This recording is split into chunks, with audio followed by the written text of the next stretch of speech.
दोस्तों, इमेजिन करो, अगर किसी इंसान की पूरी फैमिली पीढ़ियों से एक खतरनाक शैतानी योजना का हिस्सा हो और उन्हें खुद भी पता ना हो कि उनके साथ क्या होने वाला है। एक ऐसी कहानी जहां मौत, काला जादू और फैमिली के पुराने रहस्य धीरे धीरे सबको खत्म करने लगते हैं। और सबसे डरावनी बात यह है कि इस कहानी में जो कुछ भी हो रहा है वो कोई दुर्घटना नहीं है, बल्कि सालों पहले शुरू किया गया एक शैतानी अनुष्ठान है जो अब जाकर पूरा होने वाला है। आज हम एक्सप्लेन करने वाले हैं हेरिडिटरी की कहानी को, जो सिर्फ एक डरावनी फिल्म नहीं बल्कि साइकोलॉजिकल हॉरर का ऐसा उदाहरण है जिसे देखने के बाद बहुत से लोगों की रातों की नींद उड़ गई थी। तो अब शुरू करते हैं इस खौफनाक कहानी को।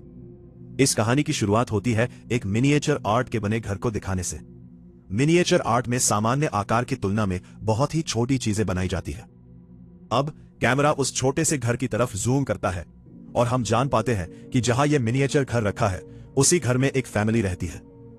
इस फैमिली में जो बूढ़ी औरत है उसकी मौत हो गई है और अब यह फैमिली उनके फ्यूनरल यानी अंतिम संस्कार के लिए जा रही है। फैमिली में उस बूढ़ी औरत की बेटी थी जिसका नाम एनी है। उसका हस्बैंड और 2 बच्चे हैं, एक लड़का और एक लड़की। अब एनी की बेटी शुरू से ही काफी अजीब थी। दिखने में अजीब होने के साथ साथ वो उल्टी सीधी हरकतें भी किया करती थी, जैसे सख्त सर्दी के मौसम में भी बाहर बने छोटे घर में सोना, अजीब कपड़े पहनना वगैरह। और 2 और बच्ची होने के बावजूद उसका शरीर बड़े लोगों जैसा लगता था, यानी कि वो बिल्कुल भी सामान्य नहीं थी। अब जब यह फैमिली एनी की मॉम के अंतिम संस्कार पर पहुंचती है तो हैरानी की बात यह होती है कि वहां बहुत सारे अनजान लोग भी इस अंतिम संस्कार में शामिल होने के लिए आए हुए थे। अब यहां जब एनी अंतिम संस्कार में भाषण दे रही होती है तो इसी दौरान उसकी बेटी एक अजीब सी आवाज निकालती है। एनी ने अपने गले में एक अजीब निशान वाला लॉकेट पहना हुआ था और बिल्कुल ऐसा ही लॉकेट उसकी मॉम की लाश के गले में भी था। अब यहां अनजान लोगों का आना तो हैरान करने वाली बात थी ही, लेकिन हैरानी हमें तब और ज्यादा होती है जब एक आदमी एनी की बेटी की तरफ देखकर मुस्कुराता है और एनी की बेटी भी उसे देखने लगती है। अंतिम संस्कार खत्म होने के बाद यह फैमिली घर वापस आ जाती है, जहां हमें इस परिवार के बारे में और जानकारी मिलती है, जैसे कि एनी मिनिएचर आर्ट की एक कलाकार है और शुरुआत में दिखाया गया मिनिएचर घर उसी ने बनाया हुआ था, लेकिन वो हमेशा परेशान और दुखी रहती थी। एनी का बेटा पीटर भी थोड़ा अजीब सा था। उसे सिगरेट पीने और कई तरह के नशे की आदत लग चुकी थी। एनी का हस्बैंड ही इस परिवार में ऐसा इंसान था जो अब तक सामान्य दिखाई देता था, और उनकी बेटी तो सबसे ज्यादा अजीब थी। रात को जब वो सोने जाती है तो एनी की बेटी अपनी मॉम से पूछती है कि नानी के मरने के बाद अब मेरा ख्याल कौन रखेगा। इस पर एनी कहती है कि मैं रखूंगी बेटा, मैं तुम्हारी मॉम हूं, मुझे ही तुम्हारा ख्याल रखना है। यह सुनकर उसकी बेटी एक अजीब सवाल पूछ लेती है कि जब आप मर जाएंगी तब मेरा ख्याल कौन रखेगा। यह सुनकर एनी थोड़ी घबरा जाती है, लेकिन तुरंत जवाब देती है कि तुम्हारा भाई पीटर है ना, वही तुम्हारा ख्याल रखेगा। एनी उसे बताती है कि मेरी मॉम यानी तुम्हारी नानी सबसे ज्यादा तुमसे प्यार करती थी, इतना कि बचपन में वो मुझे तुम्हारे पास तक आने नहीं देती थी और खुद ही तुम्हें दूध पिलाती थी। इस पर उसकी बेटी जवाब देती है, लेकिन नानी को तो लड़का चाहिए था, पर मैं पैदा हो गई इसलिए शायद वो मुझसे मजबूरी में प्यार करती थी। अपनी बेटी को सुलाने के बाद एनी अपनी मॉम का सामान देखने लगती है, जिसमें उसे एक चिट्ठी मिलती है। उस चिट्ठी में एनी की मॉम उससे माफी मांग रही होती है और लिखती है कि तुम सबकी बलि दी जाएगी जो बहुत कीमती होगी और इसके बदले तुम्हें इनाम भी मिलेगा। ये पढ़कर एनी और ज्यादा परेशान हो जाती है। अगले दिन एनी की बेटी जब क्लास में बैठी होती है तो अचानक एक पक्षी खिड़की से आकर जोर से टकराता है और मर जाता है। कक्षा में एक कैंची पड़ी होती है, जिसे उठाकर एनी की बेटी उस मरे हुए पक्षी का गला काट देती है। उसका गला काटने के बाद वो उसका सिर अपनी जेब में रख लेती है और जब वो घर जा रही होती है तो दूसरी तरफ एक औरत खड़ी दिखाई देती है जो लगातार एनी की बेटी को ही देखती जा रही होती है। अब ये फैमिली एनी की मॉम के कमरे को बंद करने का फैसला करती है, लेकिन उससे पहले हमें वो कमरा दिखाया जाता है जिसके अंदर बहुत सारे शैतानी अनुष्ठान और काले जादू के निशान बने हुए होते हैं, जो किसी दानव और काले जादू की तरफ इशारा कर रहे होते हैं। इसी बीच एनी के हस्बैंड के पास एक फोन आता है कि एनी की मॉम की कब्र को खोदकर किसी ने उनकी लाश बाहर निकाल ली है। यह सुनकर वो बहुत परेशान हो जाता है, लेकिन ये बात वो एनी को नहीं बताता क्योंकि वो अपनी पत्नी को और ज्यादा परेशान नहीं करना चाहता था। अगले दिन एनी एक सपोर्ट ग्रुप में जाती है जहां बहुत सारे अनजान लोग आते हैं और एक दूसरे से अपनी बातें साझा करके अपने दिल का बोझ हल्का करते हैं। एनी वहां अक्सर जाया करती थी। वहां एनी अपनी मॉम के बारे में बहुत अजीब बातें बताने लगती है। वो कहती है कि मेरी मॉम थोड़ी पागल जैसी थी। वो मेरे भाई के अंदर किसी और आत्मा को डालना चाहती थी। लेकिन इस सब से परेशान होकर मेरे भाई ने अपनी जान ले ली। उसके बाद किसी वजह से मेरे फादर की भी मौत हो गई। इसके अलावा मेरी मॉम इतनी अजीब थी कि पता नहीं कैसे वो लोगों को अपने नियंत्रण में कर लेती थी। उनके पास एक अजीब सी ताकत थी जिसके जरिए वो आदमियों के अंदर कोई ऐसी चीज डाल देती थी जिससे वे पूरी तरह उनके नियंत्रण में आ जाते थे। इसी वजह से जब मेरा बेटा पीटर पैदा हुआ तो मैंने उसे अपनी मॉम के पास जाने नहीं दिया। लेकिन जब मेरी बेटी पैदा हुई तो क्योंकि वो लड़की थी इसलिए मैंने उसे अपनी मॉम के पास जाने दिया। और शायद यही वजह है कि आज मेरी बेटी इतनी अजीब व्यवहार करती है, सामान्य नहीं लगती। अब एनी की बेटी जो अपने कमरे में थी तो अचानक उसके पास अजीब तेज रोशनी आई जो उसे एक मैदान की तरफ इशारा कर रही थी। और जब एनी की बेटी मैदान में गई तो वहां एक आदमी आग के बीच में बैठा हुआ था।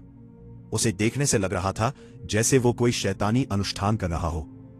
उसकी बेटी बड़े गौर से उसे देख ही रही थी कि तभी यहां एनी आ गई जो खींचकर अपनी बेटी को अपने साथ अंदर ले जाती है। अब पीटर को उसकी दोस्त पार्टी में बुलाते हैं। पीटर जाने के लिए तैयार हुआ तो एनी अपनी बेटी को भी उसके साथ पार्टी में भेज देती है ताकि वो शराब वगैरह ना पिए। पार्टी में पहुंचकर पीटर अपने दोस्तों के साथ मिलकर एंजॉय करने लगा और वहां वो सिगरेट भी पीने लगता है।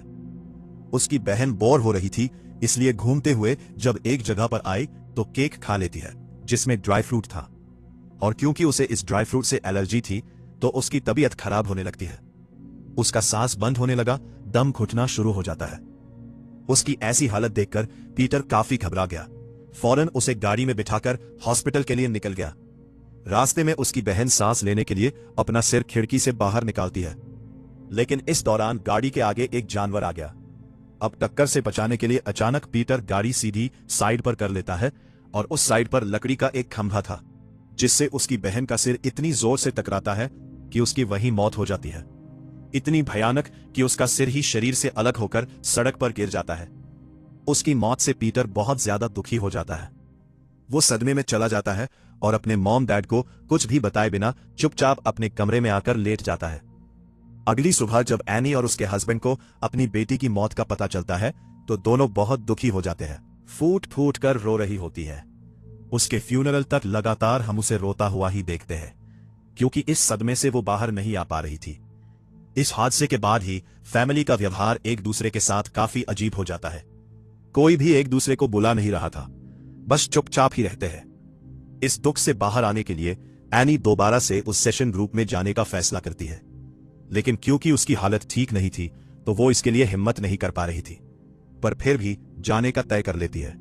गाड़ी में बैठकर वो निकलने ही वाली थी कि तभी अचानक वहां एक औरत आ जाती है जो एनी से कहती है कि मैं आपकी पड़ोसन हूं, आपके घर से कुछ ही दूरी पर रहती हूं।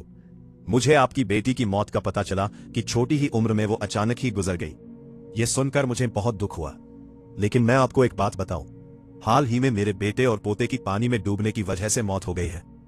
मैं समझ सकती हूं तुम्हारा दुख क्योंकि मैं भी इस सदमे से गुजर जा चुकी हूं, लेकिन मैं आपको एक बात बताऊं, हाल ही में मेरे बेटे और पोते की पानी में डूबने की वजह से मौत हो गई है।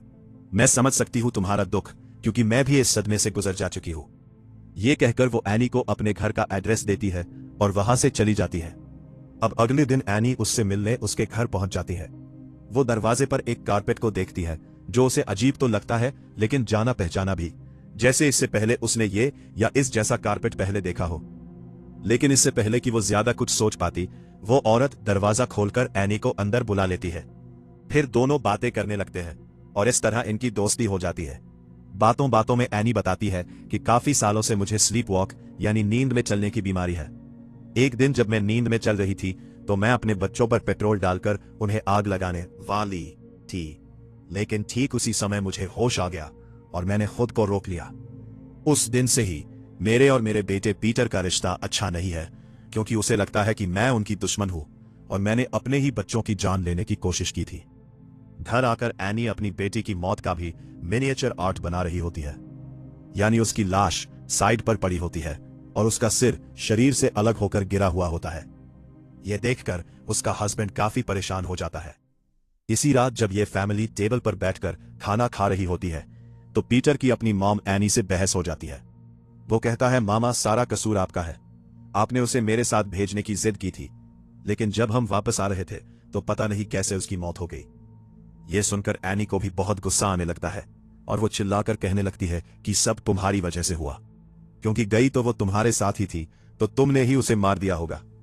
यह देखकर एनी का हस्बैंड काफी परेशान हो जाता है और दोनों को शांत करता है। यह साफ दिखाई दे रहा था कि अब इस फैमिली की दूरियां बढ़ती जा रही है और ये लोग आपस में टूट रहे हैं।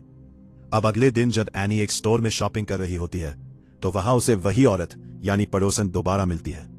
वो एनी को बताती है कि हाल ही में मैंने एक अनुष्ठान करके अपने मरे हुए पोते की आत्मा से संपर्क किया, उससे बात भी की। ये कहकर वो एनी को काफी समझाकर अपने घर ले जाती है और वहां वो अनुष्ठान करके सच में अपने पोते की आत्मा से बात करके दिखाती है। अब यह प्रोसेस एनी को जरा पसंद नहीं आया क्योंकि इससे वो डिस्टर्ब हो रही थी, पर वो औरत बहुत चालाक थी। एनी को सलाह देती है कि ऐसा करो, तुम भी अपनी बेटी की आत्मा से बात करने की कोशिश करो, उसे बुलाओ यहां, तुम्हें ज्यादा कुछ नहीं करना पड़ेगा, बस उसकी एक चीज लो, कुछ मंत्र पढ़ो और बस तुम्हारा आत्मा से संपर्क बन जाएगा। इसी रात एनी स्लीप वॉक करते हुए पीटर के कमरे में जा पहुंची, जहां उसे पीटर के चेहरे पर बहुत सारी बारीक चींटियां दिखती है जो उसकी आंखों, मुंह और नाक में घुस रही थी। यहां पता चला कि एनी सच में स्लीप वॉक नहीं कर रही, बल्कि ये सब वो सपना देख रही थी और सपने में ही वो स्लीप वॉक करके यहां आई थी। अब इस सपने में पीटर अपनी मॉम से पूछता है कि आपको मुझसे क्या समस्या है, क्यों हर वक्त तुम मेरे पीछे पड़ी रहती है? जिस पर एनी जवाब देती है कि तुम मुझे कभी चाहिए ही नहीं थे, मैं तुम्हें पैदा ही नहीं करना चाह रही थी, वो तो मेरी मॉम ने मिन्नतें करके तुम्हें पैदा करवाया क्योंकि उन्हें एक लड़का चाहिए था। यहां तक कि मैंने तुम्हें खत्म भी करना चाहा, पर पता नहीं कैसे तुम बच गए।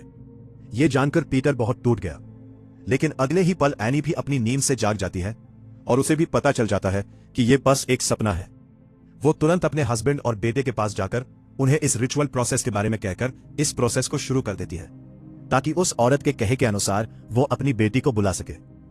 अब जैसे ही प्रोसेस शुरू हुआ, वहां अजीब अजीब चीजें होना शुरू हो जाती है। जैसे अचानक ही एनी अलग अंदाज में अपनी बेटी की आवाज में बात करने लगी थी और मोमबत्तियां भी अपने आप ही जल बुझ रही थी। यह सब देखकर पीटर काफी घबरा गया था, इसलिए उसके डैड इस प्रोसेस को बंद करने के लिए एनी के मुंह पर पानी फेंक देते हैं, जिससे प्रोसेस टूट गया और एनी अपने होश में आ गई। अजीब बात यह थी कि अभी जो कुछ भी हुआ था, एनी को उसके बारे में कुछ भी याद नहीं था, क्योंकि शायद उसकी बेटी की आत्मा उसके अंदर आ गई थी। अब अगले दिन हम एनी को बहुत परेशान देखते हैं। गुस्से में आकर वो अपने सारे मिनिएचर आर्ट्स को तोड़ देती है। अब एनी की बेटी की वो डायरी जिसे इस रिचुअल प्रोसेस में इस्तेमाल किया गया था, उसमें पीटर की तस्वीर अपने आप ही बनने लगती है। अगले दिन पीटर जब स्कूल में था तो वो शीशे में खुद को देखता है, जहां उसका असली रूप और अक्स यानी परछाई एक दूसरे के बिल्कुल उलट थे। यानी असल में उसके चेहरे के भाव बिल्कुल गंभीर और परेशान थे, जबकि उसकी परछाई में वो काफी खुश नजर आ रहा था। उसके चेहरे पर मुस्कुराहट थी। बेटी की उस डायरी को आग लगाकर जलाने की कोशिश करती है, लेकिन जहां पहले तो डायरी में आग लगी नहीं रही थी, पर जब लगी तो एनी को भी आग लगने लगी। इस वजह से उसे डायरी की आग बुझानी पड़ती है। अब एनी इन सारी चीजों से बहुत उलझन में पड़ गई थी। उसके दिमाग में कई सारे सवाल थे जिनका जवाब पाने के लिए वो पड़ोसी के घर जाती है, जहां उसे पड़ोसी तो नहीं मिलती, लेकिन काले जादू का सामान पड़ा हुआ था और वहां पीटर की तस्वीर भी रखी हुई थी और यह अनुष्ठान काला जादू उसकी तस्वीर पर ही किया जा रहा था। अब जब वो दोबारा से दरवाजे वाली कालीन पर गौर करती है तो उसे याद आता है कि बिल्कुल इस तरह की कालीन तो मेरी मॉम के पास भी थी। वो जल्दी से भागकर अपने घर आती है और अपनी मॉम का सामान देखने लगती है, जहां उसे बिल्कुल वैसी ही कालीन मिलती है और इसी डिजाइन में कई सारी और कालीन भी थी और यह भी किसी जादू के निशानों की तरफ इशारा कर रही थी। उसे शक हुआ, इसलिए वो तस्वीरों वाला एल्बम देखती है जिसमें उसे अपनी मॉम के साथ ये पड़ोसी औरत दिखाई देती है। यहां यह बात साफ हो जाती है कि ये औरत शुरू से ही एनी की मॉम के इशारों पर काम करती थी और अब उसकी मॉम के गुजर जाने के बाद वो बड़ी चालाकी से एनी को फंसाकर उससे ये अनुष्ठान करवा रही थी। अपने किसी मकसद को पाने के लिए एनी को अपनी मॉम के सामान में एक ऐसी किताब भी मिलती है जिसमें आत्माओं, भूतों, डीमंस, शैतानों और काले जादू के बारे में लिखा हुआ था। उसे पढ़कर एनी को पता चल जाता है कि असल में यह सब क्यों किया जा रहा था, यानी ये अनुष्ठान क्यों करवाया जा रहा था। दरअसल ये सब कुछ हेल के डीमन पाइमन के लिए किया जा रहा था। ये सब करके वे पाइमन को इंसानी शरीर दिलवाना चाहते थे जो किसी भी आदमी का हो सकता है। अब एनी की मॉम ऐसा इसलिए कर रही थी क्योंकि वह एक शैतानी समूह का हिस्सा थी जो डीमन पेमोन की पूजा करता था। वे उसे ही अपना गॉड मानते थे क्योंकि डीमन पेमोन बहुत ही ताकतवर है। वह हेल यानी नरक का एक राजा है जो वहां के 8 राजाओं में से एक है। इसे ऐसे गॉड की तरह भी माना जाता है जो लोगों को परेशान करता है, उनके साथ शरारतें करता है और वह उसी शरीर में जाना पसंद करता है जो सबसे ज्यादा कमजोर हो। उसे किसी इंसान के अंदर भेजने और फिर बाहर निकालने के लिए कुछ अनुष्ठान करने पड़ते हैं। वे लोग कई सालों से यही काम करते आ रहे थे। एनी की मॉम ने डीमन पेमोन को सबसे पहले अपने बेटे यानी एनी के भाई में डालने की कोशिश की थी। इस दौरान उसे बहुत तकलीफ दी गई और उस पर अत्याचार किए गए। वह जानता था कि उसके साथ क्या होने वाला है, इसलिए तंग आकर उसने अपनी जान ले ली। अब क्योंकि वह मर गया था, इसलिए एनी की मॉम कोई और शरीर ढूंढने लगी जिसके अंदर डीमन पेमोन को डाला जा सके। लेकिन क्योंकि उनकी हरकतों से एनी को उन पर शक हो गया था, इसलिए वह अपने बेटे पीटर को उनके पास जाने नहीं देती थी। इस वजह से वे पीटर में डीमन को नहीं डाल पा रहे थे। अब हालांकि पेमोन एक मेल डीमन है और उसे मेल का ही शरीर चाहिए था, लेकिन कोई दूसरा तरीका ना होने की वजह से एनी की मॉम ने उसे एनी की बेटी के अंदर ही डाल दिया। यही वजह थी कि वह इतनी अजीब थी और अपनी मॉम से कह रही थी कि नानी को लड़का चाहिए था क्योंकि उसी के शरीर में डीमन को डाला जाना था। इसके बाद उन्होंने असली निशाना बनाया एनी के बेटे पीटर को। इसीलिए मरने से पहले एनी की मॉम ने एक बहुत बड़ा प्लान बनाया जिसमें आज तक उनकी दोस्त यानी वह पड़ोसी औरत उनका साथ दे रही थी। वो पड़ोसी औरत जानबूझकर एनी से दोस्ती करना चाह रही थी क्योंकि उनकी कल्ट का जो प्लान था उसे किसी भी तरह पूरा करना था, यानी पेमोन की आत्मा को पीटर के अंदर डालना। ये सारी बातें जानने के बाद एनी अपने घर की एटिक यानी ऊपर बने छोटे कमरे को चेक करती है, जहां उसे अपनी मॉम की लाश दिखाई देती है जो गल सड़ रही थी और उसका सिर भी नहीं था। अब जैसा कि हमें पहले पता चला था कि उसकी मॉम की लाश को उनकी कब्र से चोरी कर लिया गया था, तो यहां इस बात का खुलासा होता है कि लाश को असल में उनकी कल्ट के लोगों ने ही निकाला था। फिर बाद में उनका सिर काटने के बाद यहां एटिक में रख दिया गया, क्योंकि सिर काटना भी उनके अनुष्ठान का हिस्सा होता है।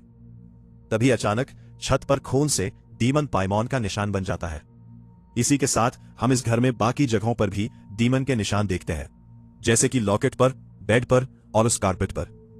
अगले दिन पीटर जब क्लास में बैठा था तो उसे भी अजीब तरह की आवाज सुनाई देती है, जिसके साथ ही उसका शरीर अकड़ जाता है। उसे समझ नहीं आता कि उसके साथ क्या हो रहा है और वो अपना सिर जोर से टेबल पर मार देता है, जिससे उसकी नाक घायल हो जाती है और उसका खून निकलने लगता है। फिर ये सब करने के बाद वो अजीब तरह से बौखला जाता है, इतना डर जाता है कि नीचे गिर जाता है और बहुत घबराया हुआ होता है। उसकी ऐसी हालत देखकर क्लास के बाकी बच्चे भी बहुत डर जाते हैं। फिर उसके डैड स्कूल आकर पीटर को वापस घर ले आते हैं। उसकी नाक घायल देखकर एनी को भी बहुत बुरा लगता है। एनी अपने हस्बैंड को अपनी मॉम, कल्ट और डीमन पेमोन से जुड़ी सारी बातें बता देती है, लेकिन उसे इन बातों पर विश्वास नहीं होता। वो सोचता है कि शायद एनी का मानसिक संतुलन बिगड़ गया है और वो पागल हो रही है, इसलिए ऐसी बातें कर रही है। अब एनी अपने हस्बैंड को बार बार मनाने की कोशिश करती है कि कृपया हमारी बेटी की डायरी जला देते हैं, क्योंकि उस डीमन से जुड़े होने का वही एक माध्यम है और उसके जलते ही सब ठीक हो जाएगा। लेकिन उसका हस्बैंड इसके लिए मना कर देता है, क्योंकि जाहिर है ऐसा करने से एनी भी जल सकती थी। लेकिन उसकी बात सुने बिना एनी खुद ही डायरी को आग में फेंक देती है। इस बार एनी को आग लगने की बजाय उसके हस्बैंड को आग लग जाती है, जो काफी कोशिश करने के बाद भी नहीं बुझती, बल्कि बढ़ती ही जाती है और इसी तरह जलकर उनकी मौत हो जाती है। पीटर को भी होश आ जाता है और जब वो देखता है कि उसके डैड की जलने से मौत हो गई तो वो बहुत दुखी हो जाता है। तभी अचानक एनी को कुछ हो जाता है और वो पीटर को मारने के लिए पागलों की तरह उसके पीछे पड़ जाती है। दरअसल अब डीमन पेमोन ने एनी को अपने वश में कर लिया था और उसके शरीर में आकर उसे नियंत्रित कर रहा था। ये देखकर पीटर बहुत डर जाता है और अपनी जान बचाने के लिए वहां से भागता है और एटिक में जाकर छिप जाता है। बाहर एनी पागलों की तरह अपने नियंत्रण से बाहर होकर जोर जोर से अपना सिर दरवाजे पर मारने लगती है, जबकि एटिक में पीटर को अपनी नानी की लाश गल सड़ी हालत में मिलती है। इसके बाद वो अपनी मॉम को ऊपर देखता है, जो अपना गला काटने वाली होती है।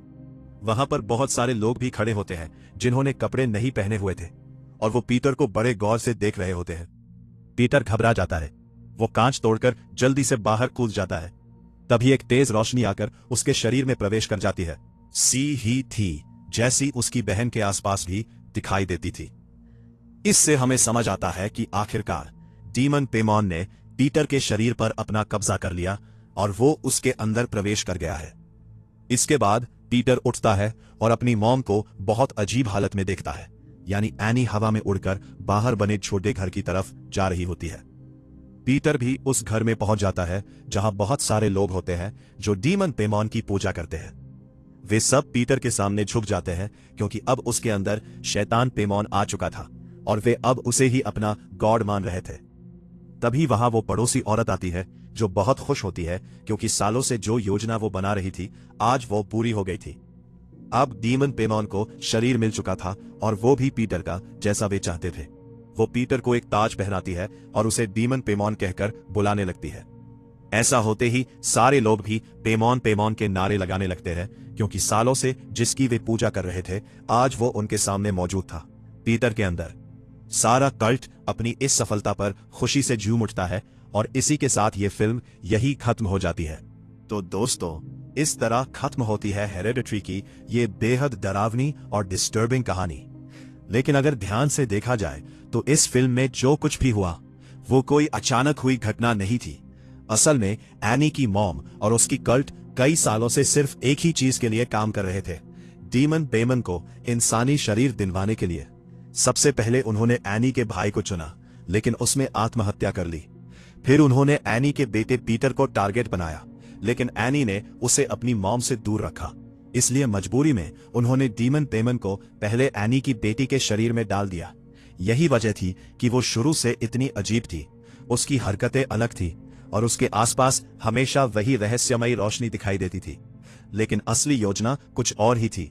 उसकी मौत भी इस प्लान का हिस्सा बन गई क्योंकि इसके बाद पेमन की आत्मा आखिरकार पीटर के शरीर में डाल दी गई और इसी के साथ कल्ट का सालों पुराना सपना पूरा हो गया।